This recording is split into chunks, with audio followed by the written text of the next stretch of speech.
Alright, so this video, tuturuan ko kayo mag-control ng sasakyan kapag reverse ang intensyon. So ang gamit natin ngayon ay manual transmission. So diretso na tayo guys, wala nang paligoy-ligoy. So para makontrol nyo ang galaw nyo ng reverse, laging tatandaan, ang clutch ay kinokontrol natin ng ating mga paa gamit ang kaliwang paa. Okay, so pagka inilagay natin yan ng reverse, so dapat kukontrol natin siya ng dahan-dahan. So ibig sabihin nun, tataas natin ng gradual yung paa natin sa clutch. Pag nahanap natin yung clutch biting point, hold steady. So may pressure yan, medyo matigas, so dapat ang pwersa nasa tuhod. Kaya ang pangtatapak nyo guys, itong tip ng sapatos ng paa, yung may tigas, yan, parang ganito. Yan, para kinontrol natin siya, pag control niya ganito. So pag naka-hold siya, actually pwede mo siyang ilubog ng konti para medyo hindi maging aggressive ang paggalaw niya. Kasi the more na tinataas mo yung clutch, eh nagiging pong aggressive ang galaw niyan. At may possible na pwede siyang mamatay yung makina. Kaya pag medyo nagiging aggressive ang galaw or nanginginig, nagbabibrate, pwede mo siyang ilubog ng konti.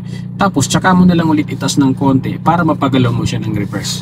So lagyan natin ng reverse guys, no, para mas makuha nyo.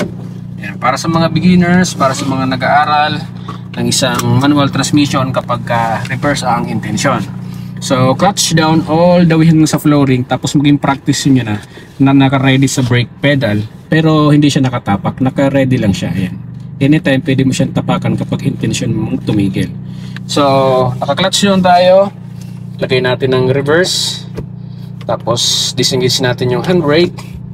At makikita natin dito sa ating rear cam, okay, may katabi tayo. So pagagalawin natin to ng diretso na kontrolado. So itataas ko ang aking kaliwang paa hanggang biting point lang. Ayan, taas ko siya. Pag naramdaman kong gumalaw yung kotse, ayan, i-hold ko na siya. So kahit walang gas, okay lang, basta't makokontrol natin yung clutch. Ayan, alisin ko yung paa ko sa brake para mas makita nyo guys.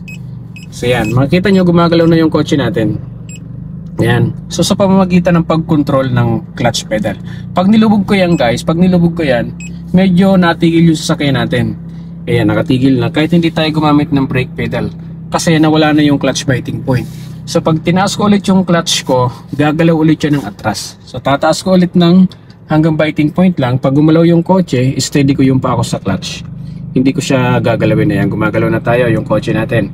So stay foot sa clutch biting point. Pwede mo siyang ibaba ng konti, tapos taas mo ulit ng konti para lang mapagalaw mo ng mas maayos. Ayan, katulad ng ginagawa natin ngayon. Ayan, so tuloy lang tayo ng reverse.